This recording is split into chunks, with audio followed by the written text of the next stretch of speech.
femme réussie rencontre son ancienne nourrice qui la maltraitait, vivant dans la rue. Une vie marquée par des erreurs, des remords dans les rues glacées d'une ville qui ne dort jamais. Marlène, une femme qui a tout perdu, porte les souvenirs d'un passé douloureux. Jane, une femme réussie, porte des blessures qui n'ont jamais guéri. Mais le destin réserve des retrouvailles qui pourraient tout changer. Quand le passé et le présent se heurtent, est-ce que le pardon peut guérir toutes les blessures?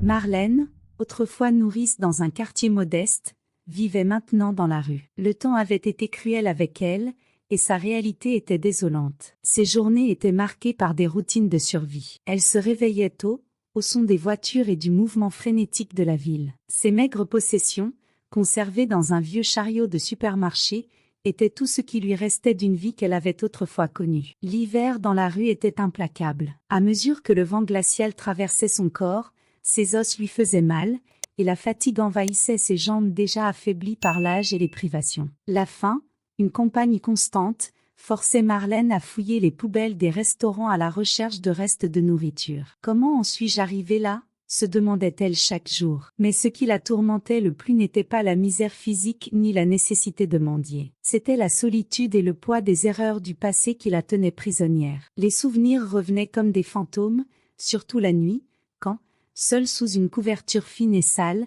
elle essayait en vain de repousser le froid et les pensées sombres. Elle se souvenait de l'époque où elle avait une maison, même modeste, et un travail qui, bien que mal rémunéré, lui donnait un certain sens de la vie. S'occuper des enfants des voisins, bien que ce fût une tâche ardue et épuisante, était sa source de revenus. Mais à cette époque, Marlène était une femme amère. Sa frustration face à sa propre vie débordait souvent et affectait les innocents dont elle avait la charge. L'une de ses enfants était Jane, une fille timide, fille de voisins qui peinaient à subvenir à leurs propres besoins. Jane avait toujours été une enfant calme, observatrice, et à bien des égards, invisible aux yeux de Marlène. Marlène, consumée par son propre ressentiment, traitait Jane avec froideur, lui offrant peu ou pas d'affection. Elle était rude avec la fillette, déversant sur elle toute la frustration accumulée d'une vie pleine de déceptions. Cependant, maintenant dans la rue, abandonnée par le destin et hantée par les choix qu'elle avait faits, le visage de Jane revenait souvent dans ses pensées. « Si seulement j'avais été différente », murmurait-elle pour elle-même, ressentant une douleur dans la poitrine chaque fois qu'elle se rappelait l'expression triste dans les yeux de la petite fille. Peut-être que ma vie aurait été différente si j'avais été meilleure avec elle, réfléchissait-elle alors que les jours passaient, traînant, sans lueur d'espoir. La nuit, lorsque les lumières de la ville brillaient au loin, Marlène observait le mouvement des rues, mais pour elle, tout semblait enveloppé dans les ténèbres. Les souvenirs des erreurs qu'elle avait commises étaient constants, comme si chaque passant qui la croisait sans la regarder était un rappel vivant de la manière dont la société la voyait maintenant, une personne sans importance, quelqu'un qu'on préfère ignorer. En marchant dans les rues de la ville, Marlène revivait sans cesse les moments qui l'avaient conduite à sa situation actuelle. Chaque pas lui rappelait une erreur du passé, les choix qu'elle avait faits, les occasions qu'elle avait laissées passer, les gens qu'elle avait maltraités, en particulier Jane. Le visage de la petite fille, qu'elle avait tant de fois maltraitée, la hantait maintenant. « Marlène, pourquoi n'as-tu jamais été plus gentille avec elle ?» se demandait-elle, comme si elle s'adressait à son moi plus jeune. Les souvenirs de Jane, une petite fille pauvre et sans défense, étaient les plus douloureux. La mère de Jane, une femme épuisée et laborieuse, faisait confiance à Marlène pour s'occuper de sa fille pendant qu'elle travaillait de longues heures. Mais pour Marlène, Jane n'était jamais qu'un fardeau. Une nuit froide, Marlène rêva de Jane. Dans son rêve, la petite fille était assise sur une petite chaise, tenant une vieille poupée usée. Jane regardait Marlène avec les mêmes yeux tristes dont elle se souvenait, et dans le rêve, la petite fille lui dit quelque chose qu'elle n'avait jamais dit dans la réalité, « Je voulais juste que tu sois gentille avec moi. » Marlène se réveilla, le cœur battant et des larmes coulant sur son visage. « Que ai-je fait ?»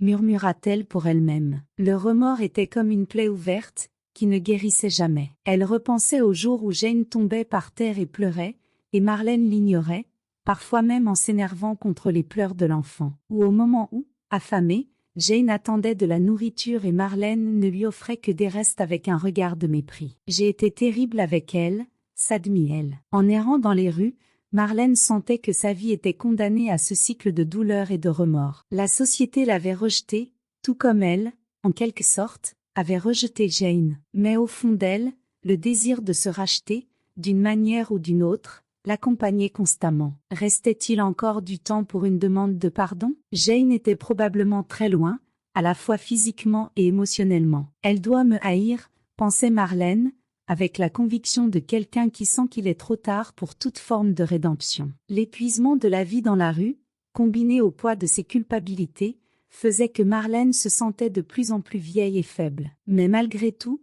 une petite étincelle d'espoir subsistait dans son cœur, même si elle était difficile à croire. Est-il possible que Jane pense encore à moi? Se demandait-elle, sachant que la réponse serait probablement négative. Après tout, qui se souviendrait de quelqu'un qui avait apporté tant de douleur? Jane, maintenant adulte, était une femme totalement différente de la petite fille timide et effrayée que Marlène avait connue. Son enfance difficile, marquée par la négligence de sa nourrice, avait alimenté sa détermination. Aujourd'hui, Jane était une cadre respectée, occupant un poste élevé dans une multinationale. Aux yeux du monde, elle était l'exemple parfait du succès et de la résilience. Mais, dans son fort intérieur, Jane portait encore des cicatrices profondes. Son enfance, bien que lointaine, n'avait pas été complètement surmontée. Les souvenirs de Marlène, avec sa froideur et son mépris, étaient encore bien vivants dans son esprit. Pourquoi était-elle si cruelle? Pensait Jane dans les rares moments d'introspection que sa vie trépidante lui permettait. Malgré tout son succès, il y avait encore des moments d'insécurité, des moments où la petite fille qui cherchait l'affection de Marlène émergeait de la femme forte et confiante qu'elle était devenue. Un soir, alors qu'elle se trouvait dans son luxueux appartement, Jane réfléchit à son parcours. Dehors, les lumières de la ville brillaient comme un reflet de sa carrière réussie, mais à l'intérieur, elle se sentait toujours incomplète. Les souvenirs de Marlène et des jours froids où elle était ignorée ou traitée avec indifférence revenaient souvent. Est-ce que le succès que j'ai atteint est suffisant pour combler ce vide? Se demandait Jane, sans trouver de réponse. Les marques laissées par Marlène allaient au-delà de la froideur. Elles avaient semé des graines de doute en Jane qui, même à l'âge adulte, la faisaient encore remettre en question sa propre valeur. Même après avoir accompli tant de choses, il y avait encore une partie de Jane qui se demandait si elle méritait vraiment ce qu'elle avait. Si même la femme qui s'occupait de moi pensait que je ne valais rien, pourquoi les autres devraient-ils penser différemment? Se disait-elle dans ces moments de vulnérabilité. Malgré tout, Jane n'avait jamais parlé à personne de l'impact que Marlène avait eu sur sa vie. Elle pensait qu'en cachant cette partie de son histoire, elle pourrait maintenir la façade de femme forte et indépendante. Pourtant, les souvenirs étaient toujours là, tapis dans l'ombre, attendant le moment d'émerger. Et bien qu'elle ne le sache pas encore, ce moment était sur le point d'arriver de manière inattendue.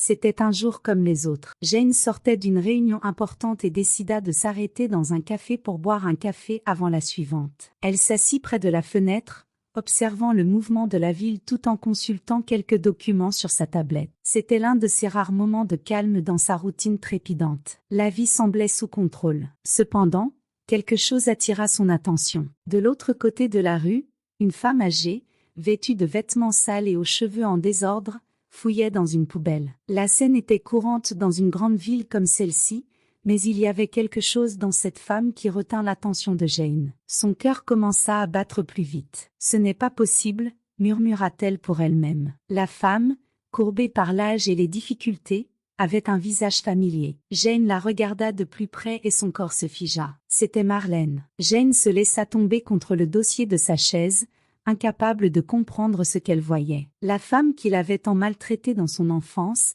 qui ignorait ses pleurs et méprisait sa faim, se trouvait maintenant dans la rue, vivant de reste, mendiant de la nourriture. Une avalanche d'émotions envahit Jane, colère, tristesse, surprise, et de manière inattendue, une pointe de compassion. Sans trop réfléchir, Jane se leva et traversa la rue. Chaque pas était un mélange d'hésitation et de détermination. Lorsqu'elle fut assez proche, elle l'appela. « Marlène ?» La femme cessa de fouiller dans la poubelle et leva lentement la tête. Ses yeux, fatigués et usés par les années, s'écarquillèrent en reconnaissant Jane. « Toi, c'est bien toi, Jane ?» balbutia Marlène, incrédule. Le silence entre elles était presque palpable. Jane ne savait pas quoi dire. Que dit-on à quelqu'un qui vous a causé tant de souffrance? Et pourtant, Marlène se tenait là, une ombre de la femme qu'elle avait autrefois connue. Jane prit une grande inspiration. « Oui, c'est moi. » Après cette rencontre inattendue, Jane passa le reste de la journée l'esprit occupé par l'image de Marlène. Bien qu'elle assistât à des réunions et remplisse ses obligations professionnelles,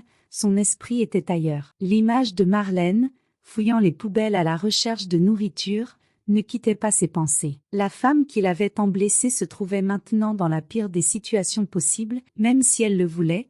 Jane ne pouvait ignorer l'ironie et la tristesse de cette réalité. À la fin de la journée, Jane prit une décision. Elle retournerait à l'endroit où elle avait vu Marlène. Elle ne savait pas exactement pourquoi. Peut-être, au fond d'elle-même, voulait-elle comprendre ce que cela signifiait pour elle. Elle avait besoin de tourner la page de ce chapitre de sa vie, ou peut-être de lui donner un nouveau sens. « Pourquoi est-ce que cela m'importe autant ?»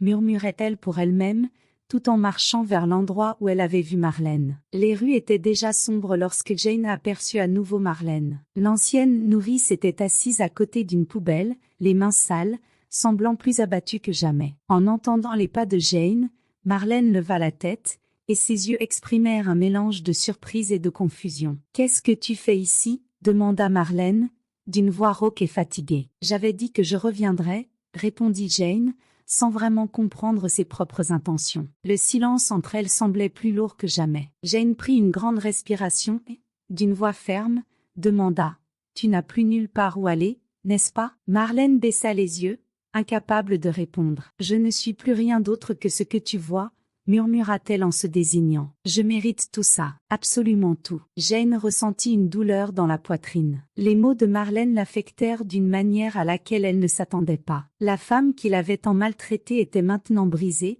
privée de toute dignité. Jane ne savait pas exactement ce qu'elle ressentait, mais, à ce moment-là, elle comprit qu'elle ne pouvait pas simplement la laisser là. « Viens avec moi, » dit Jane en tendant la main. Le lendemain matin, Jane se réveilla avec un sentiment d'inquiétude. La rencontre avec Marlène l'avait perturbée plus qu'elle ne voulait l'admettre. Elle ne pouvait pas s'empêcher de penser à la femme qui l'avait tant blessée dans le passé, et qui était maintenant si vulnérable et pleine de remords. « Pourquoi est-ce que je m'en préoccupe autant ?» se demandait-elle, en regardant par la fenêtre de son appartement. Peut-être était-ce le poids du passé, qui n'avait pas encore été complètement résolu, ou peut-être était-ce quelque chose de plus profond, lié au pardon. Déterminée à comprendre ce qu'elle ressentait, Jane retourna à l'hôtel où elle avait laissé Marlène la veille au soir. En entrant dans la chambre, elle trouva l'ancienne nourrice assise au bord du lit, le regard perdu. La scène était triste, et Jane ressentit un pincement au cœur en la voyant ainsi. « Marlène » appela-t-elle doucement. Marlène leva la tête, surprise de voir Jane là à nouveau. « Tu es revenue » dit-elle d'une voix basse, comme si elle ne s'attendait pas à ce que Jane revienne vraiment. « Je ne sais pas quoi dire. » Jane s'assit à côté d'elle, l'observant pendant quelques instants avant de finalement parler. « J'ai beaucoup réfléchi à ce qui s'est passé hier, à ce que tu as dit, et j'ai réalisé que, malgré tout ce que tu m'as fait subir dans le passé, tout le monde mérite une seconde chance. » Marlène, ne comprenant pas très bien où Jane voulait en venir, se contenta d'acquiescer. « Je suis déjà vieille, Jane. Je ne sais pas ce que je peux faire maintenant. Ma vie, il n'y a plus rien pour moi. »« Ce n'est pas vrai, » répondit Jane avec conviction. « Je peux t'aider. J'ai un poste libre dans mon entreprise, quelque chose que tu pourrais faire. Ce n'est pas grand-chose, mais c'est un nouveau départ. Tu auras un salaire, un endroit où vivre, une nouvelle vie. » Marlène regarda Jane, incrédule. « Tu m'offres un travail, après tout ce que je t'ai fait ? » « Oui, » répondit Jane. « Je t'offre une chance de recommencer. Le passé est le passé, Marlène. Ce qui compte maintenant, c'est ce que tu vas faire à partir de maintenant. » Marlène commença à pleurer, incapable de retenir ses larmes. « Je ne sais pas quoi dire. Je ne sais pas si je mérite ça. »« Tu le mérites, » dit Jane avec un sourire doux. « Tout le monde mérite une seconde chance. » Et ainsi, dans cette chambre d'hôtel, quelque chose changea en Marlène. Pour la première fois depuis de nombreuses années, elle ressentit de l'espoir. L'avenir, qui paraissait autrefois vide et sans perspective, lui offrait maintenant une nouvelle opportunité. Elle accepta l'offre de Jane et, avec le temps, reconstruisit sa vie. Elle travailla dur et, bien qu'elle n'oubliât jamais les erreurs du passé, elle savait que la vie lui avait offert une chance de rédemption. Jane, quant à elle, se sentit enfin en paix. En offrant à Marlène une seconde chance, elle avait aussi trouvé un moyen de guérir ses propres blessures. Toutes deux poursuivirent leur vie, avec la certitude que le pardon et la compassion peuvent transformer même les histoires les plus douloureuses.